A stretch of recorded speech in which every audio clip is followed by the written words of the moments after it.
Welcome to Book Brunch, the video book club series that gives you the latest read on all the latest reads.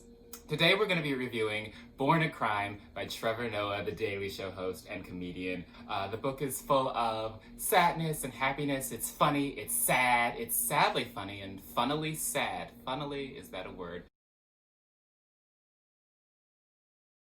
I've got my cranberries, I've got my chestnuts that have been roasted on an open fire, I've got pomegranates, and what is this?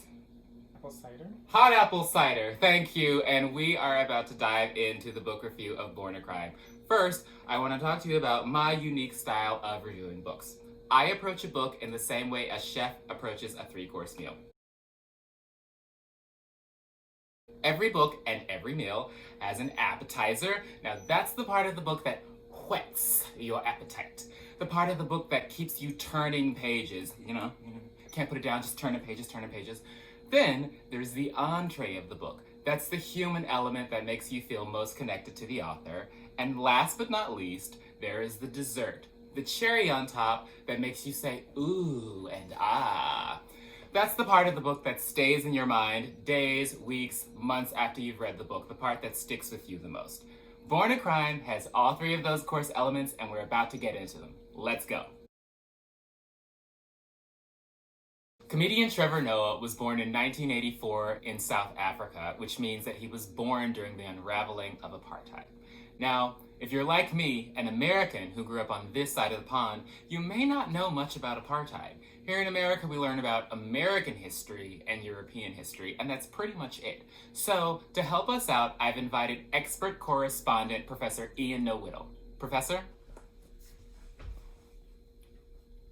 From 1948 until approximately 1991, apartheid was a system of laws put into place in South Africa to maintain racial segregation. Non-white South Africans who made up the majority were forced to live in separate locations from the white minority in South Africa.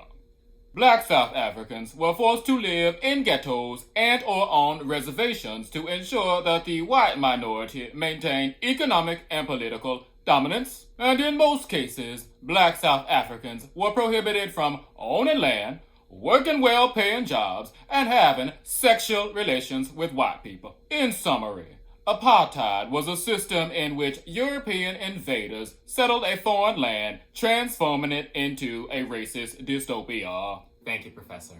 That brings us to the appetizer of this book. Now, the appetizer of Born a Crime is its historical context. Apartheid was in place at a time when a white minority coexisted amongst a black majority in South Africa, a majority black country on a majority black continent. But what the white minority had to do was divide and conquer. They split all of the black people of South Africa into different tribes and ethnic groups so that there would be no unified political black majority and they could maintain their power. It's pretty diabolical when you think about it.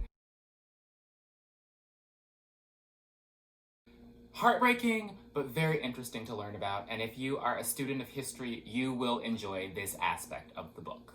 Now, it's time for the second course, the entree. We've got our pancakes here, which are Christmas pancakes. I have one shaped like a gingerbread man, one is a Christmas tree, and one is a snowman. I can't wait to eat them, but first we're going to talk about the entree of this book, which is Trevor's candid portrayal of racism. All right. Whenever I read a book, I try my best to connect with the author in some way. At first, I did have a little bit of trouble connecting with Trevor because he was an all-around bad boy when he was a kid. I mean, he was pirating music and selling CDs. He took a dump in his family's living room, and he set someone's house on fire by accident, of course. And I was a total goody two-shoes when I was his age. But I did start to realize that the world that Trevor inhabited as a child was not all that different from America. White settlers taking land from indigenous people and placing those people onto reservations, black people living in fear of the police, and people of color struggling to make a living and survive under a legal system that's intended to oppress them. I'm talking about South Africa, but why does this sound so familiar to me? My connection to Trevor Noah is racism.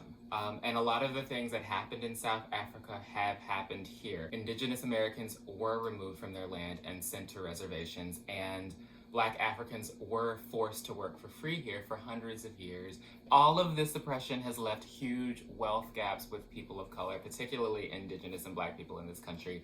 So it's really not that foreign to be reading about apartheid. Now, that's not the entree that you probably want right before Christmas, but as an American, it's the entree that you deserve. Getting schooled today.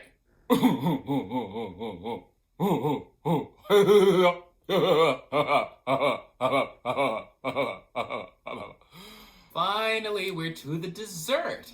I've got my stroopwafel. That's a type of Dutch dessert.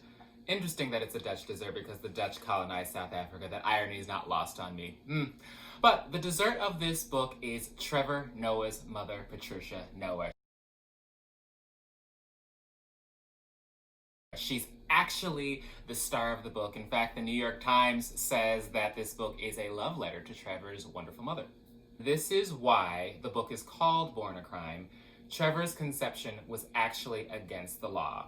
You see, Trevor's mother, Patricia, is a member of the Xhosa ethnic group in South Africa. She's Black. And his father is a Swiss-German man, so he's white. It was against the law for white people and Black people to get groovy during apartheid. And Trevor thinks that his mother probably got with his dad just so that she could rebel against the ridiculousness of apartheid. She was that type of woman. She was just very, very inspiring to read about the whole time. She maintained her humor throughout all of the violence and the oppression of apartheid, and it was very inspirational to read about. Even after she was shot, this is not really a spoiler because he says at the beginning of the book that she got shot in her head. Even after she was shot, she went to the hospital. The bullet missed her brain by this much. The first thing she does when she opens her eyes is she looks at him and she jokes about how, Trevor is now the prettiest person in the family because she's got this wound in her nose. That type of resilience, that type of humor is something that keeps me inspired. I use humor to get through my dark times as well. In fact, that's why I created this entire show. I know that it's been a rough year for everybody, and so I'm trying to use humor to inspire you guys to stay happy. Please join us next time when we'll be discussing The City We Became by N.K. Jemisin. I've read that it's a gem. I'm very excited. It's going to be the first book of 2021. Lord, please let 2021 be lighter than 2020. It's weird to say 2021. It sounds like something out of Star Trek, doesn't it? Anyway, we'll see you next time. Bye. Happy New Year to all, and to all a good night.